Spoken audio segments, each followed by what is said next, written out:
अस्सलाम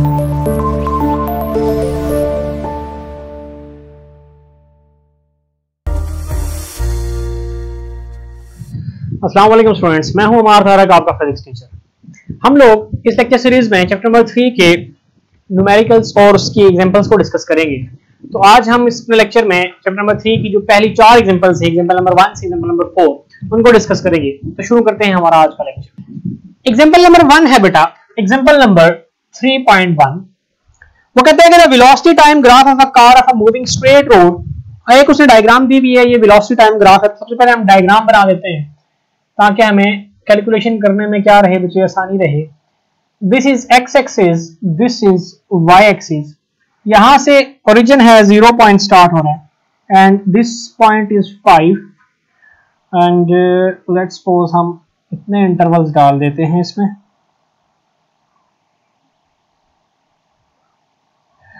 वो कहता है कि आपके पास जो बॉडी थी वो स्टार्ट में, अब देखें एक्स एक्सिस के अलोंग आप क्या लेते हैं बेटा, टाइम लेते हैं। वाई एक्सिस के अलोंग आप क्या लेते हैं, डिस्टेंस लेते हैं।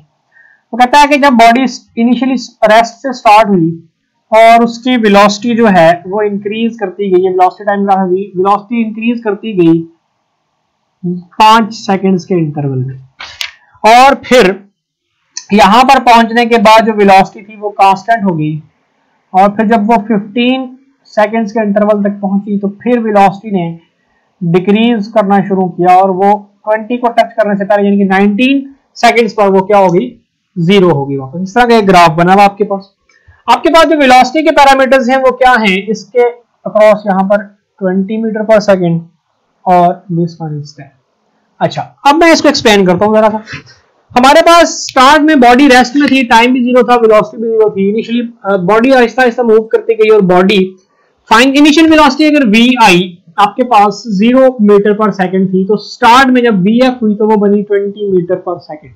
बॉडी इंक्रीज करती हुई यहां पर पहुंची, और इसके लिए जो उसने टाइम लिया वो टाइम उसने लिया, चेंज इन टाइम वो उसने लिया 5 सेकंड का। वो कहता है कि पहले इस पाथ के अंदर मुझे एक्सेलरेशन फाइंड करके बताएं। तो acceleration is equal to change in velocity with respect to time. Acceleration change, final velocity minus initial, final है 20, इनिशियल 0 थी, नहीं जरूरत लिखने की, ये बन जाएगा बेटा 4 मीटर पर सेकंड का स्क्वायर। तो एक्सेलरेशन की वैल्यू आ गई 4 मीटर पर सेकंड का स्क्वायर, और ये स्टार्ट वाले पोर्शन की है। सिमिलरली अब यहां से यहां तक देखेंगे, टाइम 5 से लेके 15 सेकंड, ये जो 10 सेकंड्स का इंटरवल है, इस सेकंड में वेलोसिटी चूंकि कांस्टेंट है तो आपके पास एक्सेलरेशन प्रोड्यूस नहीं होगा। देन यहां पर वेलोसिटी थी 20 मीटर पर सेकंड और ये गिरकर वापस हुई 0, और इतने में देखिए टाइम यहां से 15 से 20 और 20 को टच नहीं किया बल्कि पहले हुआ, तो इसका मतलब ये हुआ कि टाइम आपके पास रहा 4 सेकंड्स। क्यों, अगर 20 को टच करता तो 15 से 20 में जाते 5 इंटरवल होते, लेकिन ये 19 पे गिर गया, तो इसका मतलब है कि 4 सेकंड। और यहां पर जो आपके पास वेलोसिटी है वो 20 से गिर के 0 हुई, तो वेलोसिटी ने 20 मीटर पर सेकंड ही रहना है। एक्सेलरेशन हो जाएगा change in velocity with respect to time, change है 20 माइनस 0, 20 लिखेंगे divided by 4, that is equal to 5 metre पर सेकंड का स्क्वायर। तो ये बन जाएगा इसका एक्सेलरेशन।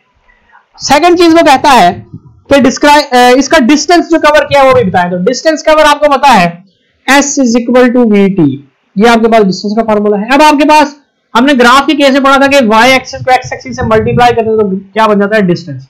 यहां पर जो टोटल डिस्टेंस है वो हमारे पास 3 तरह की डायग्राम्स बन रही हैं। 2 ट्राइंगल्स हैं और एक क्या है आपके पास रेक्टेंगल है।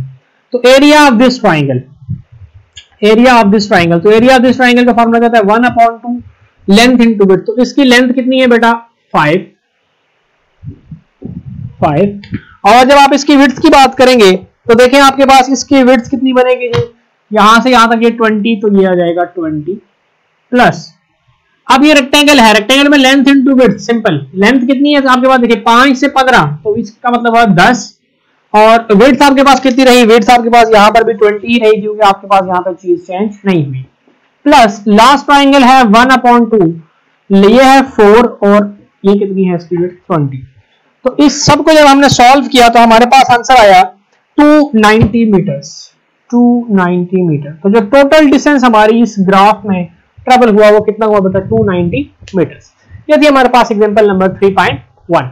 नेक्स्ट एग्जांपल है हमारे पास एग्जांपल नंबर 3.2, और 3.2 की स्टेटमेंट में वो कहता है कि 1500 kg कार, यानी कि आपके पास mass given है, that mass is 1500 kg.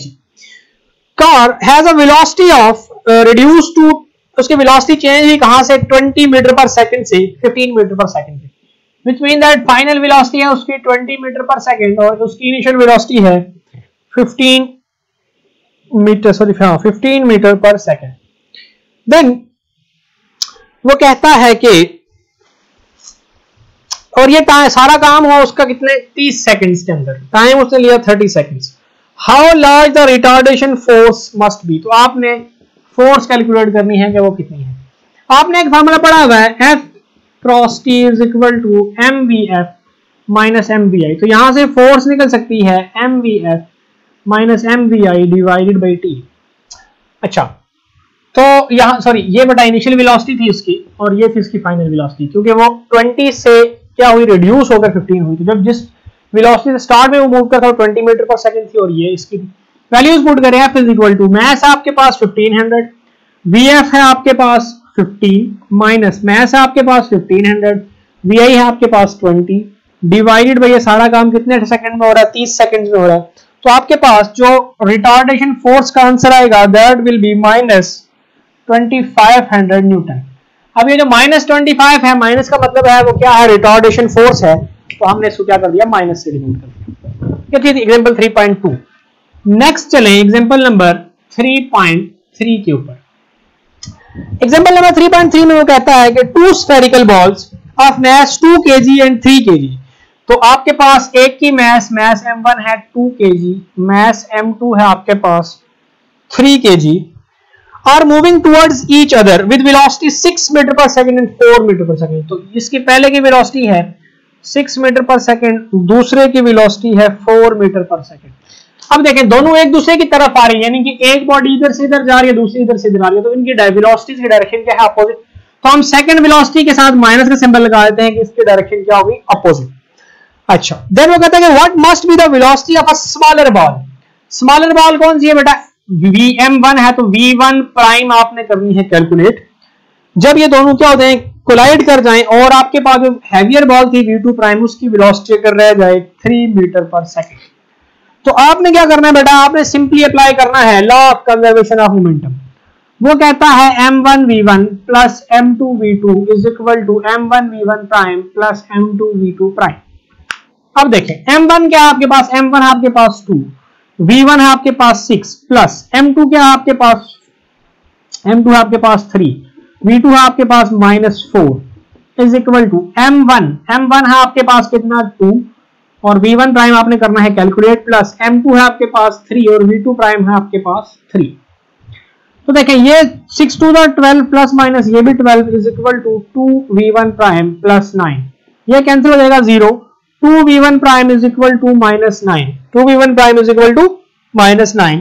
तो यहां से आपके पास जो आंसर आएगा V1 प्राइम का that is equal to -9 divided by 2 and V1 prime is equal to 4.5 metre पर सेकंड. तो ये आपने क्या निकाल दी बेटा, सेकंड बॉल की वेलोसिटी फाइंड कर दी. अच्छा, फिर आपके पास एग्जांपल नंबर 3.4 वो कहता है कि अ बॉल ऑफ 70 ग्राम, मास 1 कितनी है आपके पास, M1 है आपके पास 70 ग्राम, collides with another ball of mass M is equal to 140 gram. M2 कितनी थी जी 140 ग्राम. दोनों ग्राम्स में है, बेशक कन्वर्ट ना करने जरूरत नहीं है, अगर 1 किलोग्राम में होता तो कन्वर्ट कर सकते थे. The initial velocity of the ball is 9 metre पर सेकंड. V1 जो है बेटा वो कितनी है 9 मीटर पर second. To the right of the ball, second ball आपके पास रेस्ट में है, तो V2 क्या जाएगी 0. If the collision were perfectly elastic, what would be the velocity of two balls after collisions? अगर velocity perfectly elastic हो तो V1 प्राइम भी कैलकुलेट करनी है और V2 प्राइम भी कैलकुलेट करनी है. तो आपने V1 प्राइम के लिए फॉर्मूला पढ़ा हुआ है, that is M1 minus M2 divided by M1 plus M2 into V1. अच्छा, इसके साथ जो V2 प्राइम वाला V2 का फैक्टर था वो हो जाएगा 0, क्योंकि यहाँ पे V2 क्या है 0, तो उसको लिखने की जरूरत नहीं है. सिमिलरली V2 प्राइम का फॉर्मूला आपने पढ़ा हुआ है 2M1 divided by M1 plus M2 into V1. साथ में ये दूसरा फैक्टर था उसके साथ V2 आएगा, वो भी 0 हो जाएगा, उसको बेशक आप ना लिखें. तो यहाँ पे वैल्यूज पुट करें, V1 prime is equal to M1 कितनी है आपके पास 70 माइनस ये कितना है M2 140 divided by 70 plus 140 into V1 की वैल्यू कितनी है आपके पास, V1 है आपके पास 9। Similarly V2 prime is equal to 2m1, m1 है 70, V1 कितना है आपके पास 9 डिवाइडेड बाई m1 कितना था 70 प्लस m2 कितना था 140। तो आपके पास यहां से जो V1 प्राइम की वैल्यू आएगी दैट इज -3 मीटर पर सेकंड, और यहां से जो V2 प्राइम की वैल्यू आएगी दैट विल बी 6 मीटर पर सेकंड। तो ये हमने आफ्टर कोलिजन V1 और V2 दोनों की वैल्यूज क्या कर दिया, कैलकुलेट कर दिया। ये था हमारे पास एग्जांपल नंबर 3.1 से लेकर 3.4 तक। होपफुली आप लोगों को ये चीजें समझ आई होंगी। नेक्स्ट लेक्चर में नई एग्जांपल्स के साथ मिलते हैं, आगे टॉपिक को बढ़ाएंगे। अपना ख्याल रखिएगा। अल्लाह।